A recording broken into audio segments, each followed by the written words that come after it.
Llegamos al capítulo 28, al último capítulo del libro de los Hechos de los Apóstoles, y allí tenemos al apóstol Pablo, después de un naufragio, y vamos a ver qué es lo que nos cuenta el Señor. Porque hoy, al igual que los demás días, los que nos ponemos aquí queremos que sean mensajes que sean prácticos para el día de hoy. Y esa es la intención, siempre. Y comenzamos sin más demora con el versículo 1. Dice: estando ya a salvo, supimos que la isla se llamaba Malta.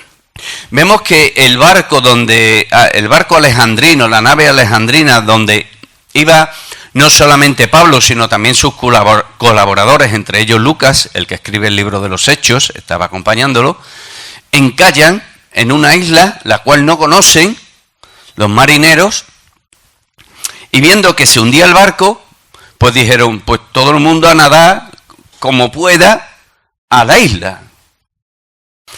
Y no eran pocos, hermanos, eran 276 personas. 276 personas, de las cuales no murió ninguna. Y el Señor cumple así la promesa que le dio, la palabra que le dio a Pablo durante la navegación, y que leemos en el capítulo anterior, capítulo 27, los versículos 21 en adelante. Dice: entonces Pablo, como hacía ya mucho que no comíamos, puesto en pie en medio de ellos, dijo: habría sido por cierto conveniente, oh varones, haberme oído y no zarpar de Creta tan solo para recibir este perjuicio y pérdida. Pero ahora os exhorto a tener buen ánimo, pues no habrá ninguna pérdida de vida entre vosotros, sino solamente de la nave. Porque esta noche ha estado conmigo el ángel de Dios, de quien soy y a quien sirvo, diciendo: Pablo, no temas, es necesario que comparezcas ante César. Y quiero que os quedéis con estas palabras también, por favor, ante César. Y aquí Dios te ha concedido todos los que navegan contigo. Por tanto, oh varones, tened buen ánimo, porque yo confío en Dios, que será así como se me ha dicho. Y el Señor cumple su palabra y cumple su propósito. Y el Señor cumple sus promesas también dadas a nosotros, porque tenemos promesas dadas por el Señor para todos y cada uno de los que estamos aquí presentes.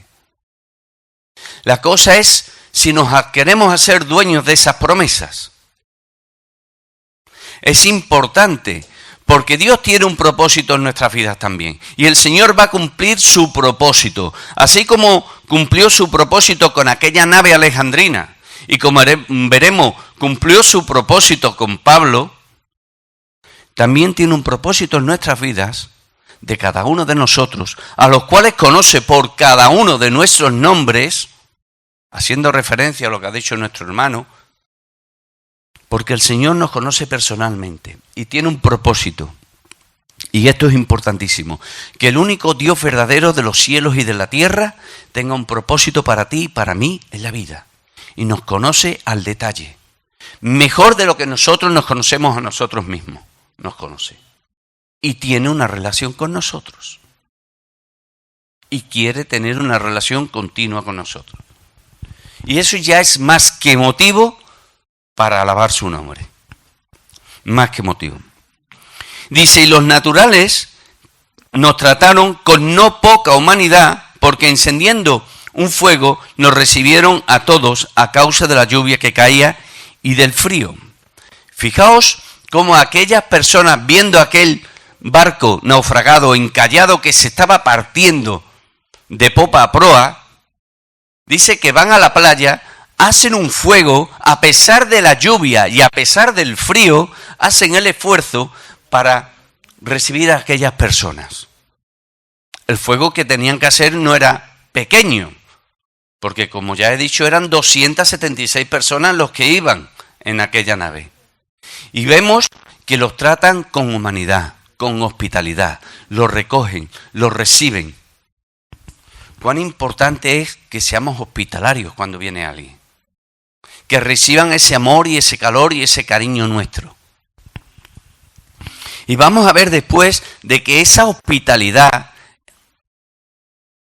que ellos tienen, que aquellos isleños, que aquellos malteses tienen con Pablo y todos los que iban con Pablo, será premiado.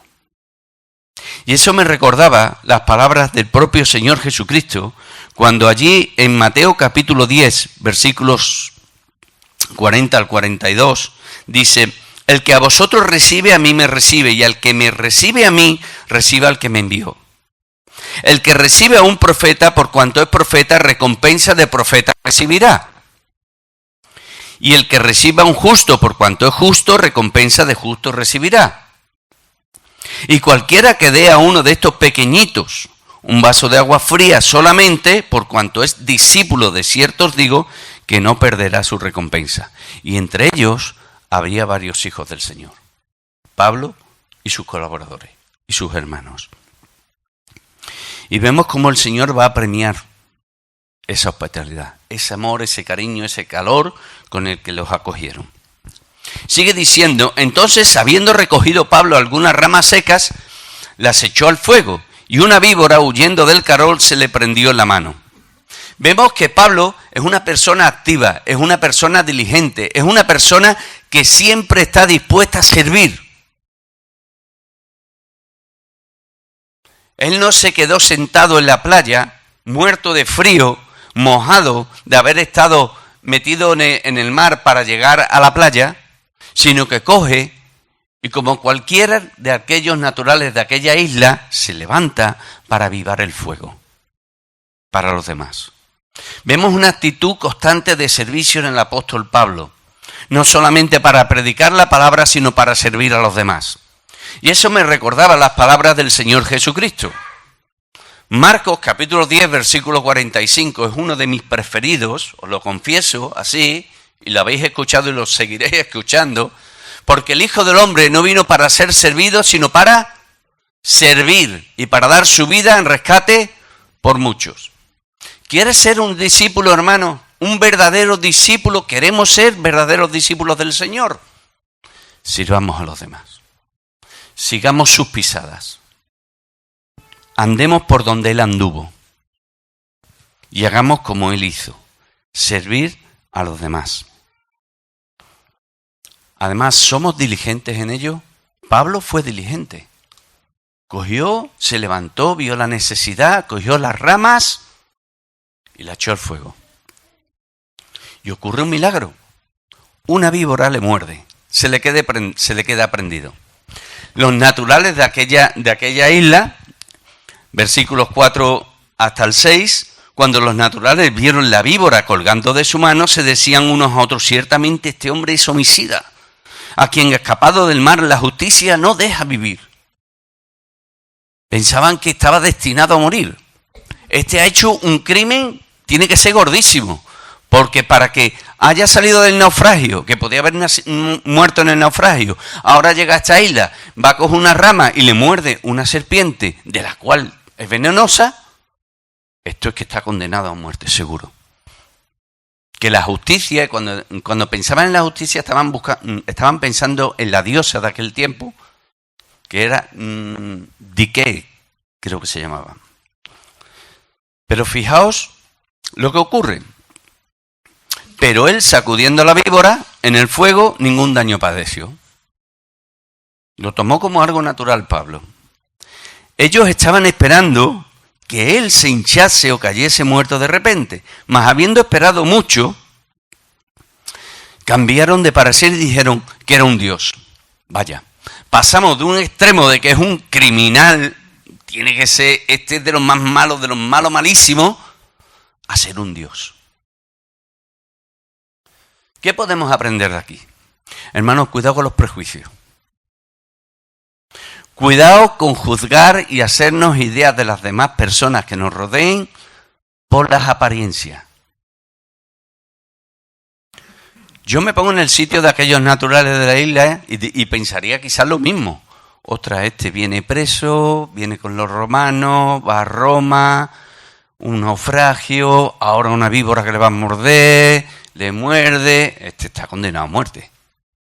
Sin embargo, no ocurre así. Porque el Señor tiene, hermanos, un propósito en la vida de Pablo. Tiene un propósito en la vida de Pablo. Y lo veremos después. Y el Señor, digamos, hace un milagro y el daño de esa serpiente no causó nada en el cuerpo de Pablo. Aquella mordedura no hizo nada en el cuerpo de Pablo.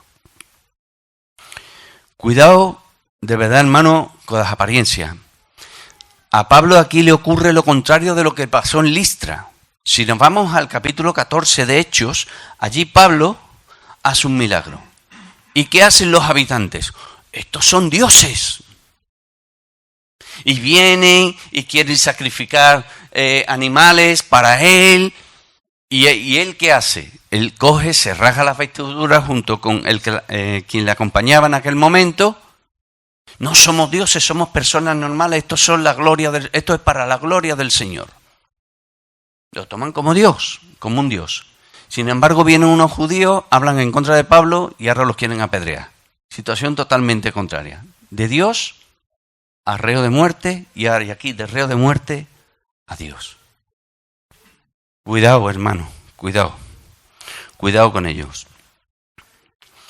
Pero además este milagro no hizo de que Pablo se ensoberbeciera, se enorgulleciera. Claro, yo soy el siervo de Dios, me tenéis que hacer caso a mí. Mira, ve, me muerde la serpiente y no me hacen nada. Pablo, hermanos, sigue absolutamente igual, absolutamente igual. Después seguimos leyendo y dice, en aquellos lugares había propiedades del hombre principal, del gobernador.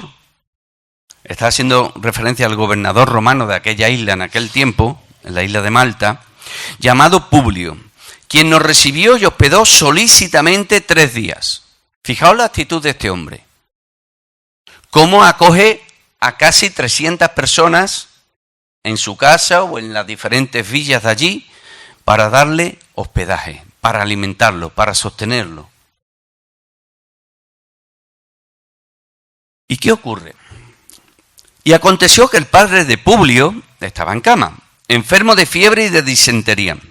Y entró Pablo a verle y después de haber orado, le impuso las manos y le sanó. Fijaos cómo el Señor premia la bondad de este hombre.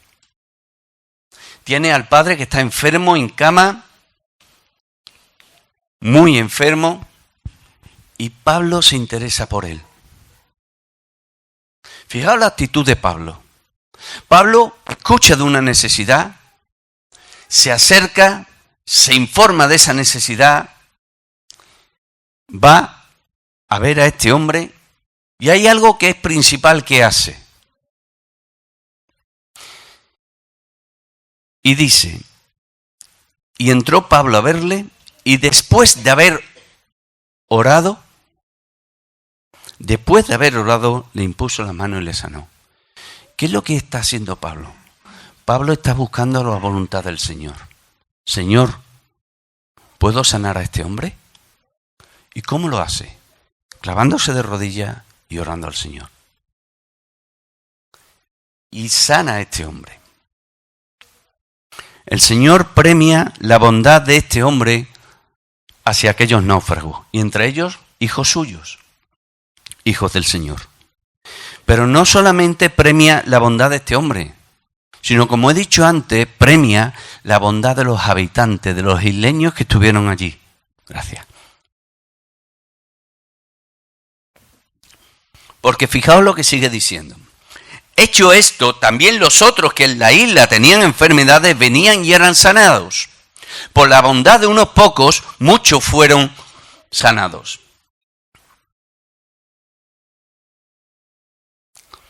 Cabe destacar una cosa aquí, hermanos, y que quiero aclarar. Esta bondad no salva. Esta bondad no salva. Lo único que salva es la fe en el Señor Jesucristo. Pero el Señor premia esa bondad. Hay gente que no tiene al Señor y es bondadosa.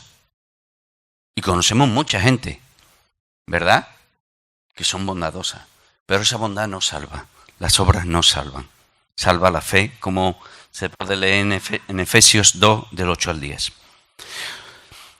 Pero que además, ¿qué hicieron esas personas?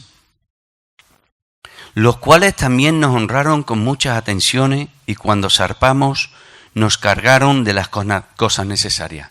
La bondad de aquellas personas ante el bien recibido. ¿Cuán agradecidos somos con el Señor, hermanos? ¿Cuán agradecidos somos con los que nos ayudan? Con los que oran por nosotros, con los que están hombro con hombro, con los que nos hacen una llamada cuando la necesitamos. Cuán agradecidos somos con ellos y especialmente con el Señor. Cuán agradecidos somos. Versículos 11 en adelante.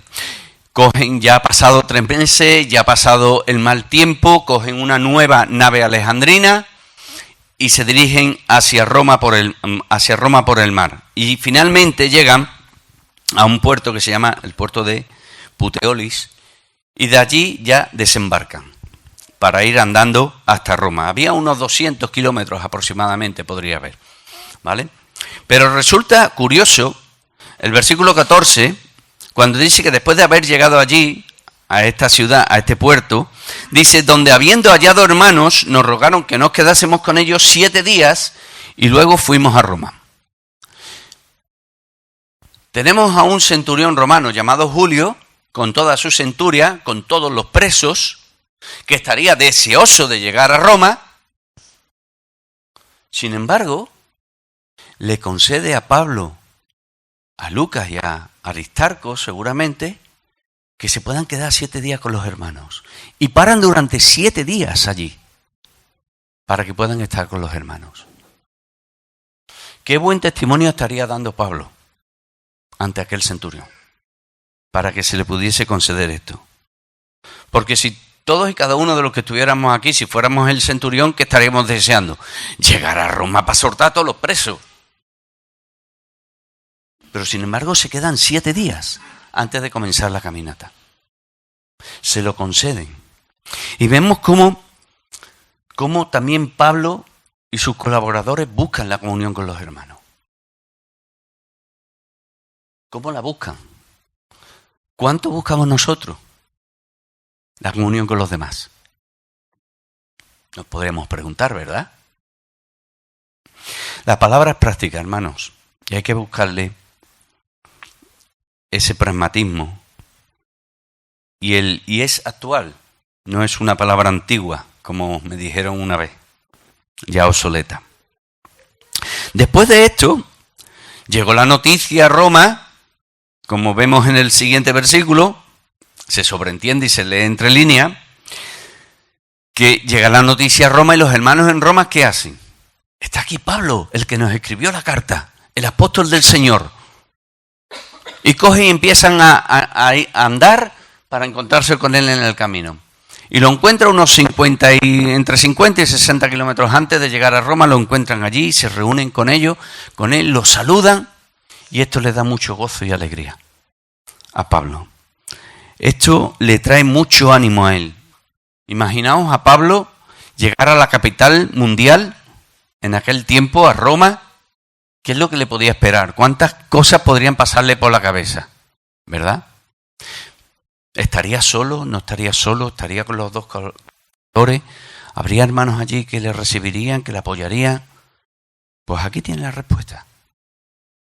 Hermanos de Roma van y se encuentran con él en mitad del camino, casi a final del camino, en el foro de Apio y a las 3 tabernas. Son 2 lugares diferentes donde había uno entre unos 55 kilómetros y el otro sobre unos 40 kilómetros de distancia, todavía para llegar a Roma. Versículo 16. Cuando llegamos a Roma, el centurión entregó los presos al prefecto militar, pero, fijaos, a Pablo se le permitió vivir aparte con un soldado que le custodiase. No va a prisión, como el resto. Va a vivir en una casa aparte. Tiene ese privilegio. Posiblemente, como dicen los comentaristas, por el buen informe de Festo, el que le permitió ir a Roma, el que le concedió su petición de ir ante César. Posiblemente también ante el buen testimonio o el buen informe de Julio, el centurión. Posiblemente también porque él era ciudadano romano. El caso es que el Señor le permite vivir en una casa aparte, con un soldado sujeto a cadenas, pero no en prisión. Y tiene la libertad de recibir allí a quien le apetezca. No tiene restricciones. Hermanos, solamente esto lo puede hacer el Señor. Y fijaos que el Señor cumple una promesa más. Hechos capítulo 23, versículo 11. Leemos allí lo siguiente. A la noche siguiente se le presentó el Señor a Pablo y le dijo: ten ánimo, Pablo, pues como has testificado de mí en Jerusalén, así es necesario que testifiques también. ¿En dónde? En Roma. Pablo no podía morir, ni en la nave alejandrina, ni muerto por la mordedura de una víbora, porque el Señor tenía un propósito. Y vemos cómo el Señor cumple sus promesas y sus propósitos en aquellos que le aman y que le sirven. Se me viene ahora a la cabeza aquel versículo de Filipenses capítulo 1, versículo 6, donde dice allí que el que comenzó, estando persuadido de esto, que el que comenzó en vosotros la buena obra, la perfeccionará hasta el día de Jesucristo. Tiene un propósito en ti, tiene un propósito en mí. Y el Señor lo va a cumplir. La cosa es si estamos dispuestos a que lo cumpla. Si estamos dispuestos a morir al mundo y vivir para Cristo. Pero el Señor tiene un propósito en nuestra vida y lo cumplirá. Y ya resumiendo, hermanos, yendo ya muy ligero, nos vemos cómo Pablo llega a Roma. ¿Y qué es lo primero que hace Pablo? Dice que después de 3 días llama a los principales judíos de Roma para que se reúnan con él. Porque quiere explicarles por qué está preso en cadenas y también al mismo tiempo para saber si tiene, qué noticias tienen de Judea, de Jerusalén, de los otros judíos. Y dice allí, versículo 17, a la mitad: yo, varones hermanos, no habiendo hecho nada contra el pueblo, ni contra las costumbres de nuestros padres, he sido entregado preso desde Jerusalén en manos de los romanos.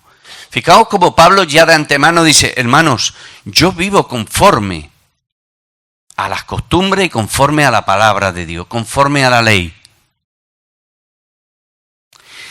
Por esto estoy preso. Los cuales, habiéndome examinado, está hablando de los gentiles, está hablando de Festo, de Agripa y de los gobernantes gentiles que estuvieron, ante los cuales estuvo, dice, examinando, me querían soltar. ¿Por qué? Porque no veían culpabilidad en Pablo. Caso muy parecido al Señor Jesucristo, ¿verdad? ¿Qué decía Pilato? Es que no encuentro nada mal en él. Sin embargo, tenía que cumplirse el propósito en el Señor Jesús y tenía que cumplirse el propósito en la vida de Pablo. Por eso no fueron soltados, ninguno de los dos.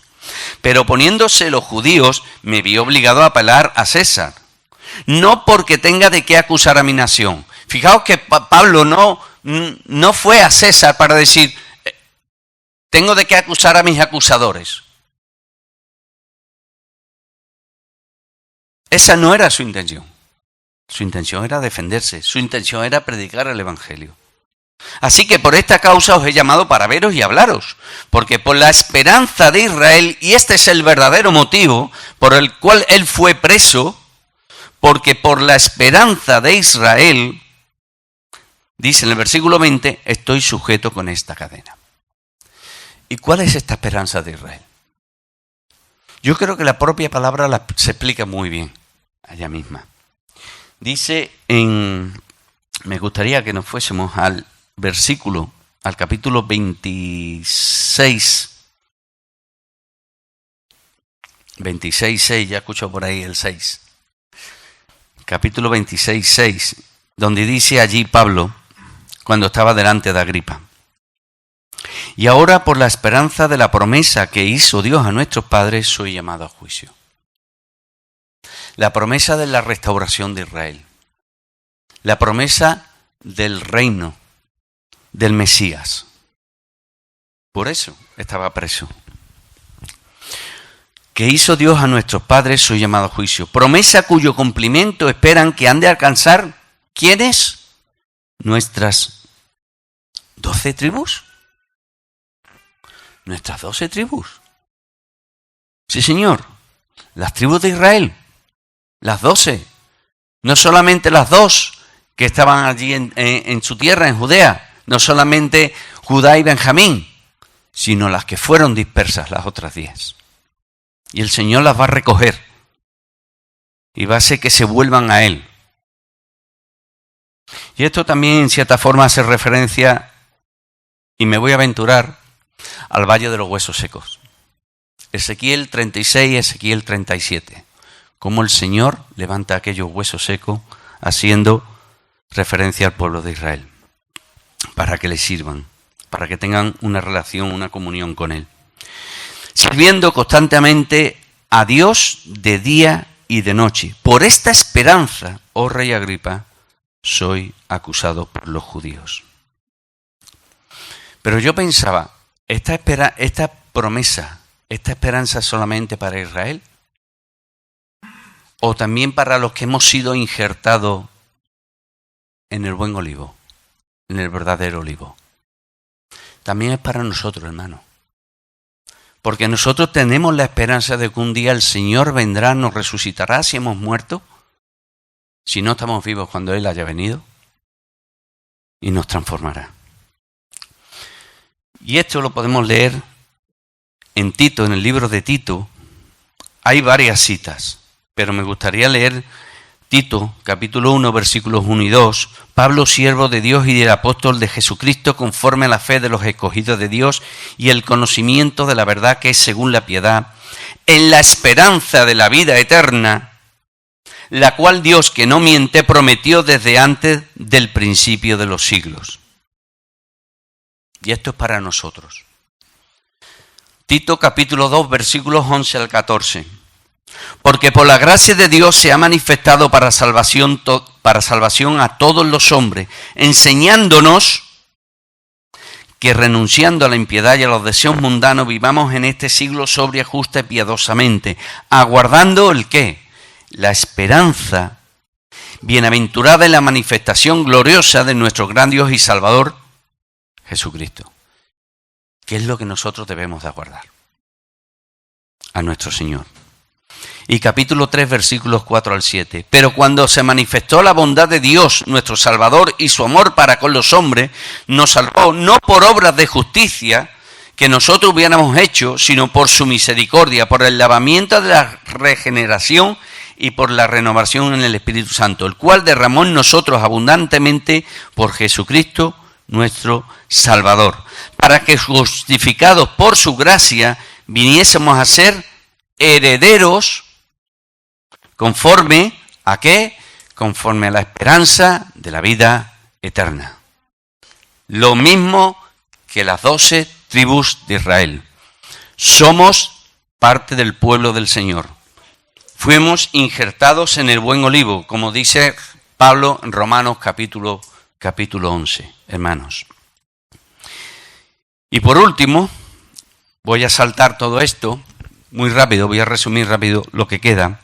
Dice que ellos querían saber sobre la secta de los cristianos, que no tenían noticias de él, de Judea y demás, que no sabían nada de él en absoluto, pero que habían escuchado sobre la secta de los cristianos que tienen muy mala fama, tenían muy mala fama, y cuyo principal representante en aquel tiempo era Pablo, entre los demás apóstoles, ¿verdad? Y querían saber. Y Pablo le dice, pues muy bien, vamos a quedar un día. Vamos a quedar en una posada, fijaos la libertad que tenía también Pablo para moverse, ¿vale? Y allí vamos a hablar.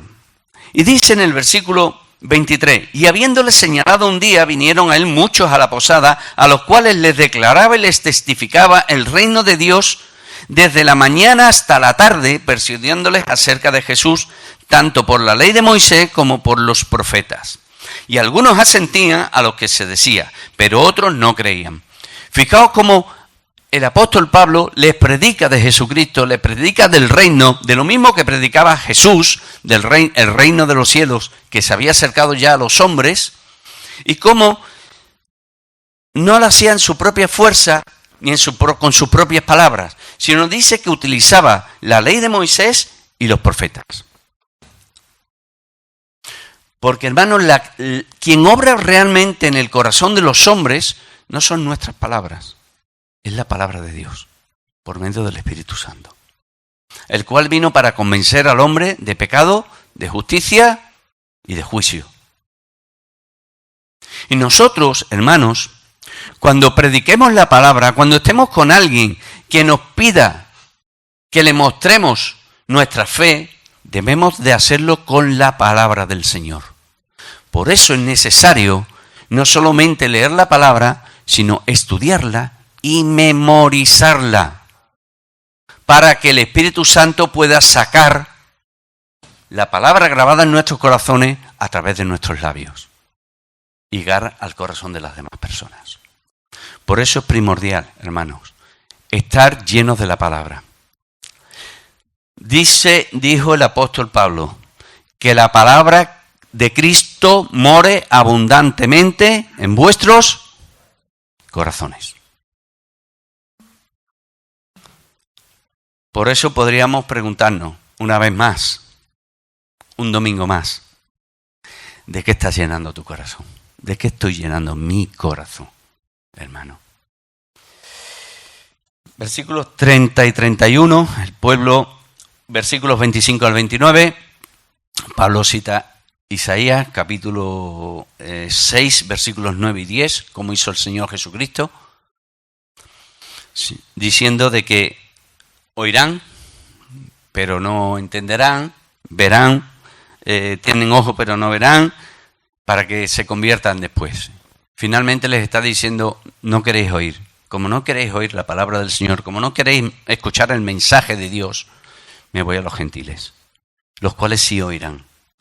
Y resulta curiosa de que esta declaración que la hizo Pablo en algunas ocasiones, los judíos en la zona de Judea y demás, se iban contra él. Pero aquí los judíos simplemente se fueron y discutiendo entre ellos. No se volvieron contra él. Versículo 30 y 31 vemos la libertad que tiene Pablo y que el Señor le permite tener durante 2 años en aquella casa alquilada, donde dice que predica y enseña sobre el reino tranquilamente y sin impedimento.